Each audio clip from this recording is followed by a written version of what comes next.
নমস্কার দর্শক বন্ধুরা, আজ আমি চলে এসেছি উত্তর কলকাতায় অবস্থিত একটি বিখ্যাত জৈন মন্দিরে। সারা ভারতে অনেক সুন্দর সুন্দর জৈন মন্দির আছে। তিলোত্তমা কলকাতার বুকেও রয়েছে এরকমই সুন্দর সুন্দর জৈন মন্দির। আর আমি আজ যে জায়গাটিতে এসেছি সেখানে আশেপাশে পরপর 4টে জৈন মন্দির দেখতে পাবে। কলকাতার বুকে যে এত সুন্দর কাঁচ ও মার্বেলের তৈরি জৈন মন্দির আছে সেটা না দেখলে বিশ্বাসই করা যায় না। আমার আজকের ভিডিওটা থেকে তোমরা জানতে পারবে এখানে কিভাবে আসবে, কলকাতার কোথায় অবস্থিত এই মন্দিরটি, কখন খোলে কখন বন্ধ হয়, এইসব খুঁটিনাটি সমস্ত তথ্য। ভিডিওটা পুরো দেখার অনুরোধ রইল। ভিডিওটা যদি ভালো লাগে তাহলে একটা লাইক করে দিও আর চ্যানেলটাকে সাবস্ক্রাইব করে আমার পাশে থেকো। তাহলে চলো আর দেরি না করে ভিডিওটা স্টার্ট করি। শুরুতেই তোমাদের এই মন্দিরে কিভাবে আসবে সেই লোকেশনটা বলে দিই। যদি বাসে আসো তাহলে খান্না হয়ে যে বাস উল্টোডাঙার দিকে যাচ্ছে সেই বাসে গৌরীবাড়ি স্টপে নেমে একটু হাঁটলেই পৌঁছে যাবে পরেশনাথ মন্দির। আর যদি মেট্রো করে আসো তাহলে শোভাবাজার সুতানুটিতে নেমে যে অটো উল্টোডাঙার দিকে যাচ্ছে সেই অটোতে করে গৌরীবাড়ির দিকে গেলে পড়বে বদ্রীদাস মন্দির স্ট্রিট। আর সেখানেই অবস্থিত কলকাতার জৈন সম্প্রদায়ের অন্যতম গুরুত্বপূর্ণ ধর্মীয় পীঠস্থান পরেশনাথ মন্দির। তোমরা এখানে এলে যে 4টে মন্দির দেখতে পাবে সেই মন্দিরগুলোর নাম হলো ভগবান শীতলনাথজির মন্দির, দাদাজির মন্দির, মহাবীর মন্দির, চন্দ্রপ্রভুজির মন্দির। আমরা হাঁটতে হাঁটতে প্রায় পৌঁছে গেছি পরেশনাথ মন্দিরের কাছাকাছি। এই রাস্তাটা ধরে সোজা গেলেই পড়বে পরেশনাথ মন্দির। মন্দিরের দিকের রাস্তায় ঢুকেই দেখবে দুধারে সুন্দর চিত্রকাহিনীর মাধ্যমে ফুটিয়ে তোলা হয়েছে জৈন সম্প্রদায়ের বিভিন্ন কাহিনীকে, এবং তলায় লেখাও রয়েছে সেই কাহিনীগুলো। এই কাহিনী দেখতে দেখতেই পৌঁছে গেলাম পরেশনাথ মন্দিরের সামনে। এই মন্দিরটিকে শীতলনাথজির মন্দিরও বলা হয়। প্রথমে এই পরেশনাথ মন্দিরটা দেখে নিয়ে পরে যে আরও 3টে মন্দির রয়েছে সেগুলোকে দেখব। Hi friends, welcome back to my channel travel and tips with Nita. আজ আমি চলে এসেছি পরেশনাথ মন্দিরে। আর এই পরেশনাথ মন্দিরটা গৌরীবাড়ি পরেশনাথ মন্দির। এখানে যে এত সুন্দর একটা পরেশনাথ মন্দির আছে আমার জানাই ছিল না। আমি আর আমার ফ্রেন্ড চলে এসেছি এই পরেশনাথ মন্দিরটা এক্সপ্লোর করতে। তাহলে চলো তোমরাও আমার সঙ্গে, এত সুন্দর একটা মন্দির তোমাদের সাথে না শেয়ার করে পারলাম না, তাহলে চলো দেখে নিই। এই মন্দিরটি 1867 সালে বদ্রীদাস বাহাদুর মুক্তিম প্রতিষ্ঠা করেন। তিনি জৈনদের 23তম তীর্থঙ্কর পরেশনাথের নাম অনুসারে এই মন্দিরের প্রতিষ্ঠা করেন। এই মন্দিরের ভেতর ঢুকে আমি অবাক হয়ে গেলাম, মনে হচ্ছে যেন আমি অন্য কোনো জগতে চলে এসেছি। এই অপূর্ব সুন্দর মন্দিরটি তোমাদের সাথে শেয়ার করতে পেরে আমার খুবই ভালো লাগছে। তোমরাও পারলে এই মন্দিরে একটা বিকেল কাটিয়ে যেতে পারো, তোমাদেরও কিন্তু ভীষণই ভালো লাগবে।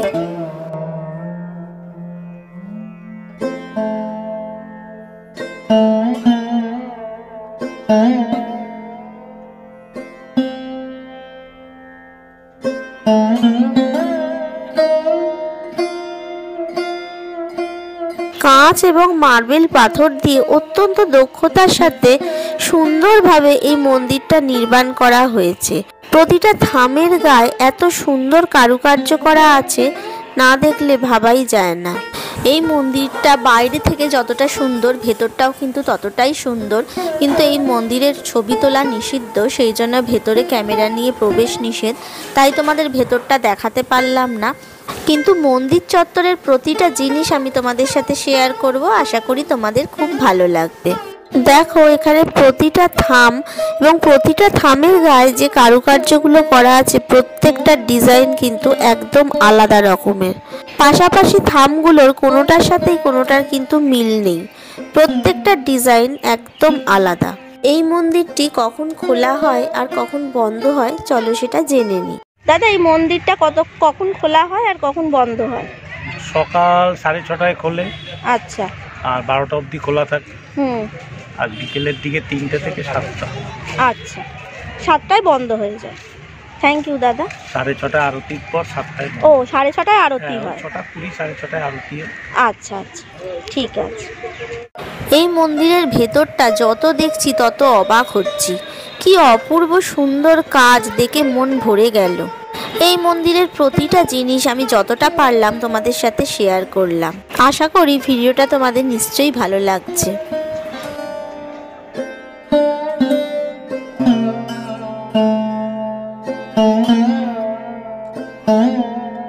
থামের ওপর দেখো কি সুন্দর একটা মাছ লাগানো আছে। এই মাছের মুখের কাছ থেকে ফাউন্টেন লাগানো ছিল, এখন সেটা বন্ধ রাখা আছে। এই মন্দিরটা খুব সুন্দর করে মেনটেন করা হয়েছে, সুন্দরভাবে রং করা, গাছ ফুল সব দিয়ে সুন্দরভাবে সাজানো। দেখেই বোঝা যাচ্ছে বেশ ভালোভাবে মন্দিরটাকে মেনটেন করে রাখা হয়েছে।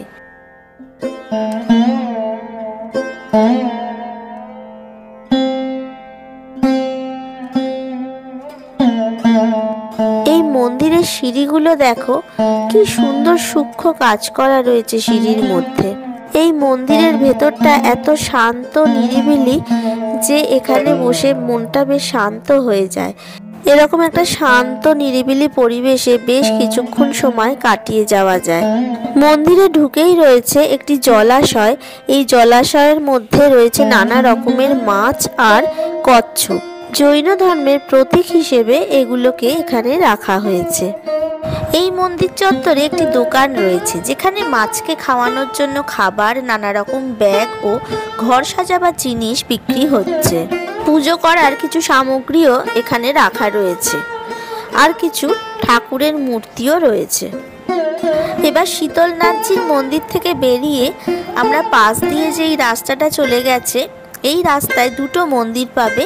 এক হচ্ছে দাদাজিকা মন্দির আর এক হচ্ছে মহাবীর মন্দির। প্রথমে সামনেই পড়বে দাদাজির মন্দির, আর একটু ভেতর দিকে গেলেই পাশেই রয়েছে মহাবীর মন্দির। আমরা আগে মহাবীরজির মন্দিরটা দর্শন করতে চলে এলাম, তারপর যাব দাদাজির মন্দিরে। চলো মহাবীর মন্দিরের ভেতরটা কেমন সেটা দেখে নিই।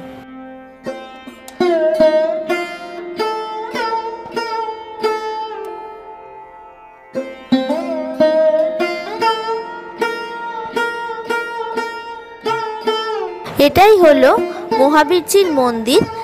তিনি ছিলেন 24তম জৈন তীর্থঙ্কর।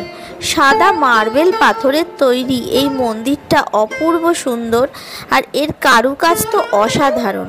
এখানে এলে সত্যিই তোমাদের খুব ভালো লাগবে। এই মন্দিরটা হয়তো শীতলনাথজির মন্দিরের থেকে আকারে ছোট, কিন্তু শিল্পকলা এবং কারুকার্যে কোনো অংশে কম নয়।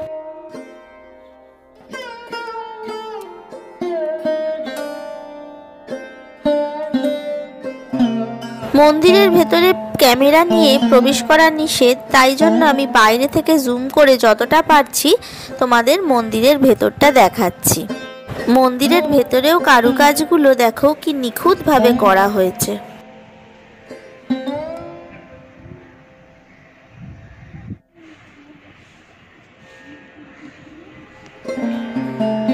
প্রথম ও দ্বিতীয় মন্দিরটি দেখা হয়ে গেছে, এবার চলে এসেছি তৃতীয় মন্দিরে।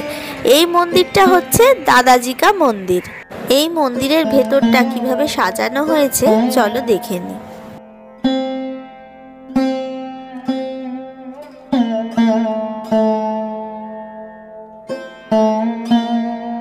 এই মন্দিরটা এত সুন্দর, এখানে এসে মনে হচ্ছে আমার যেন কোনো রাজার রাজপ্রাসাদে এসে হাজির হয়েছি। যে চারটি মন্দির আছে তার মধ্যে শীতলনাথজির মন্দির আর এই মহাবীরজির মন্দির, এই দুটো মন্দিরই সবচেয়ে বড়।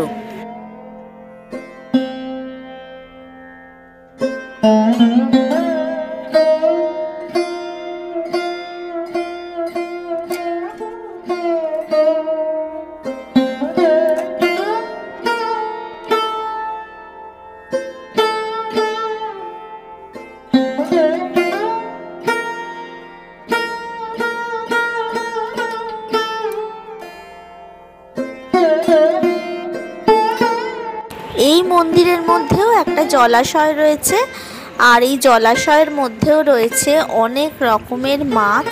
এই মাছকে দেখো অনেকে খাওয়াচ্ছে। এখানে কত মাছ রয়েছে জলের মধ্যে।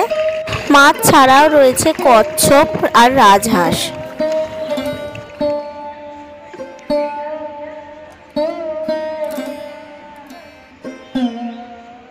কলকাতা শহরে এত সুন্দর একটা মন্দির আছে, সত্যি না দেখলে বিশ্বাস করতে পারতাম না। সুন্দর সুন্দর 3টে মন্দির দর্শন করলাম, আর বাকি রইল আরেকটি মন্দির, চন্দ্রপ্রভুজির মন্দির। চলে এসেছি চন্দ্রপ্রভুজি মহারাজের মন্দিরের প্রধান ফটকের সামনে। 125 বছর আগে 1895 সালের 1 মে গণেশীলাল কাপুরচাঁদ জহুরি এই মন্দিরটি প্রতিষ্ঠা করেন। মন্দিরে প্রবেশ করেই দুপাশে রয়েছে গাছের সারি, নানা রকম ফুল গাছও রয়েছে। মন্দিরে ওটা সিঁড়ির সামনে রয়েছে 2টো সিংহ, যেন মন্দিরটাকে পাহারা দিচ্ছে। এই মন্দিরটা দেখে মনে হচ্ছে অন্য মন্দিরগুলো যেভাবে রক্ষণাবেক্ষণ করা হয়েছে, এই মন্দিরটা কিন্তু সেভাবে করা হয়নি। এবার চলো সিঁড়ি দিয়ে উঠে দেখি মন্দিরের ভেতরটা। মন্দিরের গর্ভগৃহে রয়েছে চন্দ্রপ্রভুজি মহারাজের একটি মূর্তি। মন্দিরের ভেতরে ক্যামেরা অ্যালাউড নয় বলে জুম করে যতটা পারলাম তোমাদের মন্দিরের ভেতরটা দেখিয়ে দিলাম। পরপর এই যে 4টে জৈন মন্দির দেখলাম, আমার কিন্তু ভীষণ ভালো লাগলো। ফ্রেন্ডস, কেমন লাগলো তোমাদের এই পরেশনাথ মন্দির আমাকে কিন্তু অবশ্যই কমেন্ট করে জানিও। আজ এই পর্যন্তই। আর আমার এই ভিডিওটা যদি ভালো লাগে তাহলে তোমরা কিন্তু অবশ্যই লাইক করে দিও, শেয়ার করে দিও। আর যারা আমার চ্যানেলে নতুন, আমার চ্যানেলটাকে এখনও সাবস্ক্রাইব করোনি, তারা অবশ্যই সাবস্ক্রাইব করে দিও। আর পাশে থাকা বেল আইকনটা ক্লিক করে অল করে দিও, তাহলে আমার এইরকম ভিডিও নোটিফিকেশান সবার আগে তোমাদের কাছে পৌঁছে যাবে। তাহলে আজকের মতো এখানেই শেষ করছি। টাটা।